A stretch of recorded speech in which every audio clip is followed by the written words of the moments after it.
Hello everyone, বর্ষা কেমন কাটাচ্ছেন সবাই? এই বৃষ্টি শুরু হওয়ার কিছুদিন আগেই আমরা পইয়ের বন্ধুদের সাথে একটা গেট টুগেদারে চলে গেছিলাম পার্ক স্ট্রিট। আর পার্ক স্ট্রিট গিয়ে যথারীতি বিভিন্ন রেস্টুরেন্টে গিয়ে জায়গা না পেয়ে আমরা চলে গেছিলাম ওয়েসিস রেস্টুরেন্ট।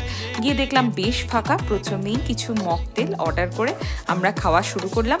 তারপরে এলো এই চিকেন সল্ট অ্যান্ড পেপার, আর তারপর ফিশ ফিঙ্গার ভীষণ ভালো ছিল, বাচ্চাদের খুব ভালো লেগেছে, খুব এনজয় করেছে। আর আমরা বড়রা একটু চিলি পর্কও নিয়েছিলাম, যেটা কিনা ভীষণ টেস্টি ছিল। এরপর আমাদের চলে এলো পর সমস্ত সিজলার্স। ও হ্যাঁ, বাচ্চারা কিন্তু প্রন কাটলেটও নিয়েছিল, সেটাও ভালো ছিল। আর এই ফিশটাও আমরা ট্রাই করেছিলাম, ভীষণ ভালো ছিল।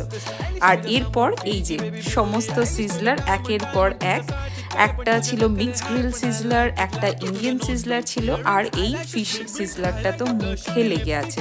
আর লাস্টে আইসক্রিম।